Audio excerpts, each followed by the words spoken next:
Good morning. Welcome to ATI ProMedia, powered by Advanced Trading. It is Thursday, end of the month, end of the quarter. Tomorrow is Good Friday. Easter is Sunday. Big USDA report today. What are they going to say? Well, we have an ending stocks report. We have an acreage report. We could talk for an hour, and sometimes we do on premium content, just on what's going on with ending stocks. We could talk for an hour on why the Delta is going to plant more cotton and rice and not plant corn. But there are some things we know. There are definitely things we know going in this report. Here's the things we know. Interest rates are 3 times higher than you're used to paying over the last 12 years. So you were used to paying 3%. We're now 9. That's real. USDA is not going to tell us that. We know that. What else do we know? We know there's a lot of ending stocks. How do we know that? The cash market. Some people say the USDA lies. That's not for me to say. They have 100,000 employees. It'd be pretty hard to get all 100,000 employees to lie and be in on the deal. But we do have an election year. Speaking of elections, if you'd like your picture taken, if you go to New York today, you can have your picture taken with these three guys. True story. Big fundraiser in New York, multi-million dollar opportunity here. You can have your picture taken with these guys for 100 grand. Let me show you the three guys you want your picture taken with right there. $30 a month. You can have your picture taken with that. Why are we laughing? Well, if we don't laugh, we'll cry some days, folks. Tough markets here. Let's go over them real quick. Corn's up 1, beans are down 8, wheat's up 4, cattle come back, hogs are up, gold's up, stock market almost record highs. Bring him into the show. The Orange Machine, Connor B., one of Illini's best. You didn't even go to Illinois. Let's just get that out there. They wouldn't even have you. That's true. I went to their redheaded stepchild, Eastern Illinois. Right. So, that's all it take. But I've been an Illinois fan for life, Tommy. Very good. Who's Illinois playing this week? So it's a matchup, number 1 offense versus number 1 defense. We've got Iowa State. And so a good friend of ours, coworker, I believe, went to Iowa State, Dave Lechtenberg. Great guy. We're not going to hold it against him where he went to school, right? He probably didn't know any better. And so that's all he had in Iowa. No, his parents wanted to send him to community college, and they did, right? I mean, Dave did well. Is that what you said? Is that what you called Iowa State? A community college? I think that was Brady's line, the community college of Iowa. Brady Hawks. Oh, we're gonna get some nasty messages there. Let's Tommy. get it. Let's get her going. Comments, questions, any of that stuff. We'll take it right here. This is how you get a hold of us. Post a comment, chat with us. We are live, ATI Pro Media. Well, we do have a USDA report. We have Acreage. I had a farmer tell me today that we have to go up, otherwise farmers will lose money. What do you say to that? The Chicago you don't have to say anything. Trade, maybe that's a statement in itself. I know there's one thing that does not care about farmers' break-evens, and that's the Chicago Board of Trade, right? There's a whole lot of money in there, and they're not focused on what the break-even is in Christian County, Illinois, or Iowa, anywhere in the Midwest. So there are no absolutes when it comes to marketing. Absolutely. Right. It's kind of like them finding the rainbow of gold. We had that last year with prices, crop insurance, and everything. And they had 3 wishes. And now on their last wish, they're just asking for 3 more wishes. That's kind of what I feel like is going on. So if you ask me, what do you think the markets will do? I'll say this. I know it costs a lot of money to carry grain. That's a fact. I know there's a lot of bushels out there. I just did a meeting up in Maddock, North Dakota. Everyone said we're holding too many bushels, but do you think the market knows that? I said, absolutely, the market knows that. So I asked them where their cash markets were locally, and they were horrible versus what they were in years past when we had demand in Ukraine and short crops and weather problems around the world. One farmer said, I hope we have a drought. And I said, you're going to regret that statement. This is why. If we have a drought and the prices shoot up, you are going to make grain massively profitable for all the people around the world who actually grew it. And you'll be the American farmer not growing as much. Instead of growing 15 billion bushels of corn, we grow 13. You'll shoot the prices up, and the tail on that will be twice as bad as what we're seeing now. Gina told me last night, too, when I came home, you need to let Connor talk more. Here's your chance, Connor. Talk away, son. Everything you said, I agree with, Tommy. And you and I, right, we put out that premium video Monday. We're pretty, we've really outlined how we think we should be positioned before this report, right? And I think the message is, let's stay bullish. We can be bullish, right? Most of the American farmer across the board is probably bullish for the 24 crop. If you ask them, they might say something different. but I think they have very little sold and probably not enough protected. So let's get some protection on if this thing wants to be bearish, but if it wants to be bullish, we're in it. So That that's was my nice. Yeah. thing. Let's dive into it if you're ready. I think we got a few outside markets. I'll let you touch on them, and let's deep dive into this report, Tommy. First thing we had, Fed Waller stated he was reluctant to cut rates as he looked for more improvement in inflation data. Same, Yeah, that's go different ahead. headline, right? Yeah, that's the Fed backing up, right? These 5 quarter-point rate cuts are now 3 quarter-point rate cuts. This is called Fed talk, and this is the Fed's way of gently introducing information to the markets. Then the Fed goes into what's called a quiet period where they don't get to jibber jab like this, and then they have a meeting, right? And so they talk, they gently, it's kind of like telling your kid you're going to spank them or not spank them. You're warning, and then they actually do the action. Of course, no one really hits their kids. Of course, I was beat as a child. My mom and dad are watching right now. Yeah, I was beat, but don't beat your You kids, folks. probably, That's not the you message today. probably, if I know your parents, you probably deserved it, but that's a moot Hundred point. percent. If they knew half the stuff I did, they'd be in trouble. Joe was the real troublemaker. True story. With that, the Fed gently gives you the little beatings or spankings, and they tell you what they're going to do, and then they actually do it. So that's Fed talk. What else do we have? Yeah. Drought monitor out.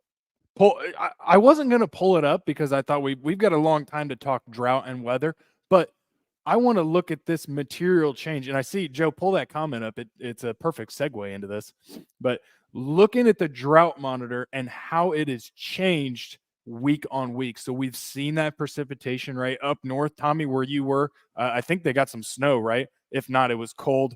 They had the precipitation. And so we are still, if you look at that red in Northeast Iowa, it's still lingering, but let's just look at that class change week on week. So that green, as you can see in the parts of Iowa, is the class change. It's an improvement. So as you can see, Western Iowa has improved, parts of Missouri, a little bit Illinois, Wisconsin, right? Still drought in that eastern part of Iowa, but we've seen a material change, and it's a good thing. We're seeing precipitation across the Midwest. Yeah, and that young man installs tile on that whole top part of the Iowa, so he would know. I mean, he's in the tile business and big fan of the show. Thank you for commenting. Look at you saying the word segue. I mean, like you're all fancy and stuff. I almost asked you, what's a segue? What else do we have? Yeah, I think that's all I had, Tommy. I'm ready to deep dive into report estimates if you are. Yes, sir. Let's do it. So look and pull it up, Joe.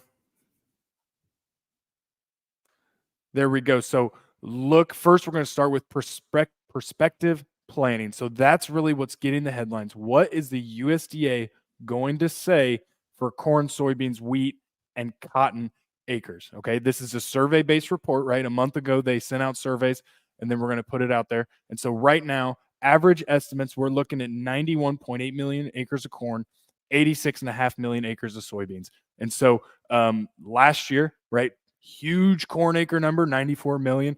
We're off that. I think generally the estimates are much below that, right? On the top end, we could get close to that. We don't want to see that though, Tommy. And then last year we were 83.6 million acres of soybeans. So a big range, and we'll see where that is. I do have some color looking at these ranges, and we can dive into that. But in the last 8 years, March corn acres fell outside the range of analyst estimates 6 times, but the bias was 50-50 if they were above or below estimates. So if you were a betting man, historically, we are going to be outside of those estimates, which is wild to think about. Soybeans a little bit closer, right? They were only outside estimates around 3-4 times in the last 15 years. So, but corn acre number, right? You want to talk about a crapshoot when we're trying to predict what they're going to say. It can be all over the place. So That's the charts backing up the history of that. Yep. One thing a client told me today that he said everyone's hoping for a drought. They didn't realize, looking back, when we had 2012, our stocks were a lot lower in 11, and the lower stocks in 11 helped push us into that 12 phase. And we can go over those numbers one day on premium content. So what we have to let people know, it's great to see corn up 2.5 and everything. We've had some bad days recently, but we know pretty much, unless something drastic happened with stocks, and we also know how our demand's coming in. We see those sales, we see those shipments. kind of have that figured out. We could see that number move a couple hundred million. That's typical on reports like this: 200 million less corn, 200 million more corn. If I had to draw a scenario that would confuse people, is that maybe the corn number's down on the acreage, but the stock number's up, and the high Yep. frequency traders will go wild. Let's talk about high frequency trading real quick. This is how the Board of Trade was set up many years ago. This is a real footage from the Board of Trade back in the early 1900s. There's only a couple people we work with at Advanced Trading were old enough to remember this. I think I see a few of them there. But that's how price was discovered. Now, I have an electronic trading system. I have a seat, but I'm wearing a sweatshirt, right? I'm not in a trading pit. I'm in my basement. I have access to all the markets around the world. And so do you, folks. You have access. You no longer need to go to Chicago to click a corn future. But that information is going to be released and it's going to be sent out. There's a bunker, a USDA bunker, and all those reporters are locked down there and they will get the story and then it goes behind a wall. And this is from the man who gets the numbers ready. He's very open about how they do it and invited us all to go to the bunker. He said, we'd like you to come to the bunker. You bring some clients, bring some farmers. We want to educate people. In no way I'm taking a day off on a report like this. I'll take his word for it. That information is going to be released in high frequency computers, which the CME engine, when you buy or sell a corn, that contract's actually matched in Aurora, Illinois. Okay, so we're deep diving into high frequency trading. Within 1/1000th of a second of that information being out, these computers are going to digest that information. They have if-then scenarios. If the number's this, buy. If the number's that, sell. What happens on this report, folks, and why it's so volatile, and you might see an up 12 in corn, down 22. You might see down 22, up 22. You may say limit. Oh, by the way, if we go limit up in corn, we still have a 4 in front of us. Let that sink in, how much corn we have. Let me repeat that for those of you in the back. If December corn goes limit up, we'll only be at 497 minus your basis, 450 cash corn on a limit up move.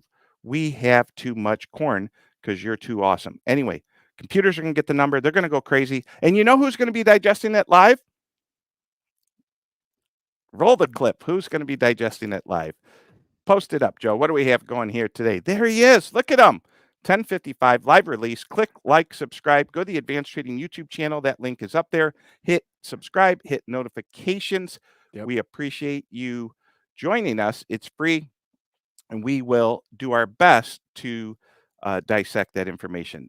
I used to love numbers like this, but they scare the heck out of me now for one reason. The markets are open. There's a holiday.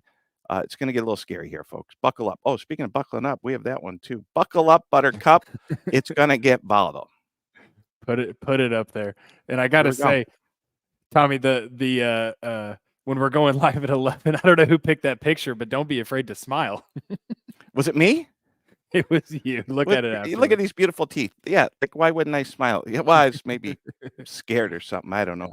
All right, with that, we're joking around too much because I'm nervous. And when I'm nervous, that means something's going to happen. Personally, myself, I have no risk into this report. I have nothing going on. Remember what the old time legendary trader said? You want to trade with the guy who screwed up, not be the guy who screwed up. We know for a fact there are men and women out there who are what we would call at advanced trading out of position. You want to talk about out of position a little bit? Sure. Out of position. You're talking about producers being out of position, correct, Tommy? Making sure I understand you. Oh yeah, the end users loving this, right? So the producers, if you own 50% of your old crop, you're out of position, correct? Absolutely, right. Brady and I talked about it Tuesday, where we got to remember the position that we have on and the position we have on for life if we're farming, right, is we are long futures, okay? So sitting right now today, if we have some old crop, we're long 23. If we haven't done anything for 24, we're 100% long 24. And guess what? We're not thinking about it, but we are long 2025 and beyond, right? We are in a long position, meaning we benefit from higher prices and we are hurt significantly by lower prices. So position yourselves accordingly and always be cognizant of that fact, right? You own this crop, you are long, right? Be bullish, but make sure you're aware of what's going to hurt your operation, and that's going to be lower prices if it's today, 3 months, 6 months going forward.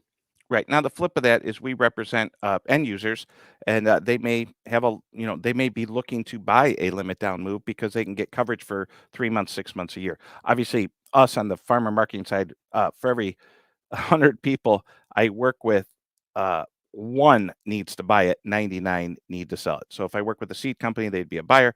A farmer needs to be a seller. The seed company is always short, by the way, but it doesn't take much. It doesn't take many millions of acres of seed to produce what they need for the whole world seed supply. Comments, questions? We Brady Huck did a great couple specials yesterday. They're going to come out right away at 9:30. He did something with Brian Basting. I think we'll have that ready for ATI Pro Media premium subscribers. Also, anyone who's on the ATI Pro Media team, you, myself, Brady, Joe, the whole team, we're going to send that out to our clients as a, hey, quick, give this a watch. It's a good segment. Did you have a chance to watch it? I did not yet. I'll watch it. I usually watch it a day after, so I'll make sure to tune in today. A day after could be old news. Today's news today. If it's Brady and Brian, you know it's going to be good. If you and I aren't on there, it's going to be an A+. So with that, one question, one comment. What do we have before we go? We'll rotate after that. Let's bring in a question or comment if we have something decent. Digest that, Tommy. I want to pop these up just so we see is the historical price movement for this March report. And so it's just always a testament of how much it moves and how much it moves up and down. Soybeans, corn, it's the same story, right? We've seen some big days in corn and soybeans both, but always like to look at that and look at that historical price movement. What's our question? If we don't have one, I'll ask one and answer it. Okay. Farmers typically say the USDA is going to, put out numbers that would hurt us. If you knew someone was going to punch you, you would duck, right? So if you knew the Duke boys had the number, they're meeting in the orange lot, right? And if you really knew that they were going to do something to you, if you told me, be careful when you walk into that store, this guy's waiting there, he's going to punch you, don't you think I might go in a different door or duck? So you still have a little opportunity to duck, take off risk, set a floor, do something. Risk is going to happen. We're going to see billions of dollars of money be transferred, and we may close unchanged, but the risk event is going to happen. And as we see with risk events, this bridge that fell or bird flu in cattle, I mean, sometimes things happen that you didn't expect. So today is Thursday, we close. You will have all weekend to think about what happened. Good day, bad day, you have all weekend to think about that. Any questions or comments, Joe? Bring them up. With that, I don't see much. Here we go.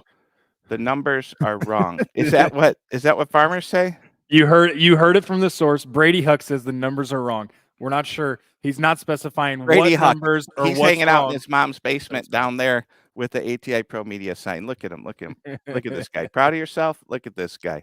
Where is he? Where is he? All right. With that, we will see you guys. One quick reminder. Let's roll. How do people get a hold of us over here? Connor, if they want today's premium with Brady and Brian, how do they get us? Send us an email, info@atipromedia.com. Give us a call if you want to talk before this report. And with that, we'll be live next week. We'll be live at 11 as well. 10:55. See y'all there. Click like, subscribe. Bye, everyone. Bye.